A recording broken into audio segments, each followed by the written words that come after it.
Welcome back! It's great to be speaking to you all again so soon. Following the reveal of the Seekers of the Storm roadmap last month, I'm happy to announce that Phase 1, Items and Elites, is here and ready to play on all platforms. Some items are completely overhauled, while others have had significant balance changes. Most items have had impactful quality of life updates too. Those updates range from just addressing reported issues to new visual or audio cues that better communicate their effects. You can read the update notes, link in the description, or jump in right now to experience these improvements, but I'd like to show off some of my personal favourite changes in this update. First off, let's look at Antler Shield. On top of a ground up overhaul, it's also received a new name, introducing the Elusive Antlers. Elusive Antlers grants a small permanent speed bonus, but it has an additional twist. Upon picking this item up, small floating orbs will spawn throughout the stage.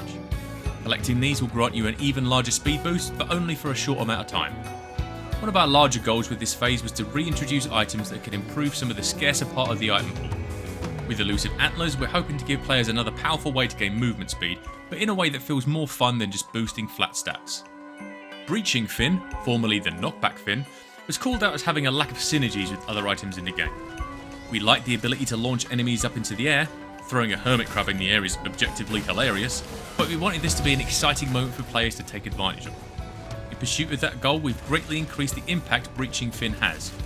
Not only does it retain the chance to launch grounded enemies into the air, but they are now stunned for the duration and take an additional 20% damage from all sources while airborne. Players who decide to take advantage of this airborne monster can relaunch it an additional 2 times. Gathering more stacks of the item will reward you with an extra launch per stack. Those extra seconds can give you a valuable chance to exploit their vulnerable state. Stacking Breaching Fin high enough allows you to send enemies high up into the skies above Petrichor 5. Due to this massive power boost, we've upgraded this item from a common white item to an uncommon green item. Whilst War Bonds could be very useful if you attained one early in a run, the bonus gold was quickly outpaced by the ease at which you can collect large sums of money quickly in the mid and late game.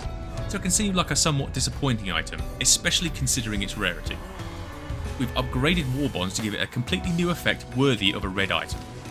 Now when you trigger the teleporter event, a barrage of missiles bombard any boss monsters that are foolish enough to appear. That will give you a bit of a head start. Sticking with the War Bond theme, the amount of missiles that appear is increased by the amount of gold you've collected during the stage. Our goal is that this creates some much needed synergy with gold producing items like Gore's Tome and Roll of Penance. Noxious Thorn has had an almost full rework.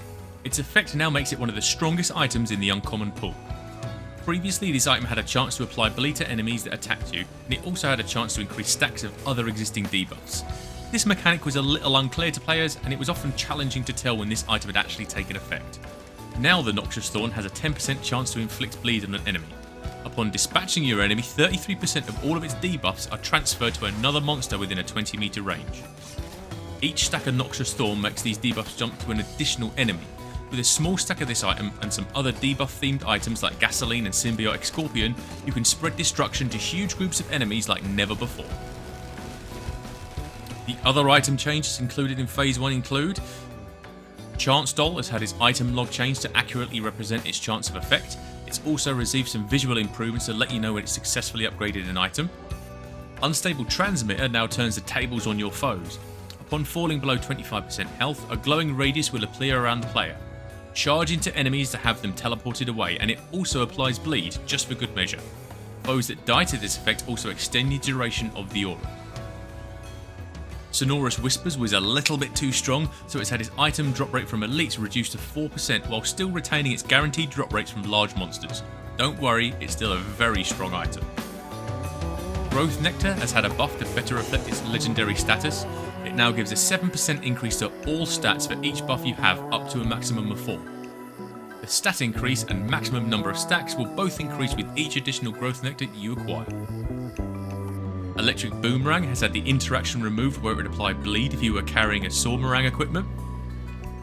Runic Lens, which was always a very strong red item, has had its visuals and sound effects improved to better display when it has taken effect. It's also had its logbook entry updated to make its effect a bit clearer. Prayer Beads has remained the same, but now makes the effect a little bit more obvious by telling you the buffs that you've gained. We've also blacklisted this item from printers as it was being exploited by certain Australian YouTubers. Chronic Expansion has been given a much clearer combo meter mechanic. Now it gives you a temporary stacking damage buff which can be increased and maintained with each kill that you get. This has been paired with a distinct audio warning when you're about to lose the effect.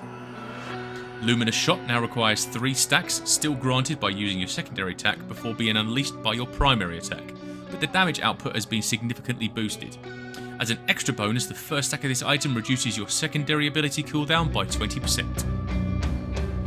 Long-standing Solitude has had its experience gain increased when every gold would have been gained, and the free unlocks buff is now retained between stages. Previously, when one player in a multiplayer lobby picked this item up, the interactable prices for other players would be increased by 100%. This has now been dialed down to 50%. Warped Echo will now reduce the next source of damage that you take by 30% while spreading it into 3 hits. All Echo damage is now non-lethal except for the final hit. Your Echo recharges every 15 seconds. We've also added a visual indication for when it's available to be used. Bolstering Lantern now gives us attack speed bonus for every enemy and ally in close range, displayed with a new blue outline surrounding the player. Gather additional stacks of this item to increase its range and also increase the maximum number of enemies and allies it will count. Seed of Life now works as expected when given to an equipment drone, and the consumed version can no longer teleport players out of bounds. And Sailstar, my beloved, is unchanged. Both the Twisted and Halcyon elites added in Seekers of the Storm have had massive improvements in this update. Halcyon elites now have lower health and armor multipliers, that should put them in line with other elites on the same tier. They've also been given a brand new gold stealing attack. If you don't avoid these golden spikes, you'll be forced to drop some of your money as a golden nugget, which will eventually vanish if you choose to ignore it. We wanted to keep the priority target intention of Twisted elites, but give the player much more room for counterplay. Now, a Twisted elite will charge up a distinct spiked ball of lunar energy above its head when you deal damage to its nearby allies. If you don't deal with this situation by killing the elite, it will unleash this lunar crystal against you. This attack will track the player until it either hits you or a surface. This should give you a good chance to avoid its considerable damage, but if you want my advice, you should just quickly deal with the Twisted elite as soon as you see it. We've been able to get this first phase out relatively quickly due to much of the work being done prior to the initial roadmap announcement. The team is hard at work on phase 2, but we'll need a little bit more time to get that one in your hands.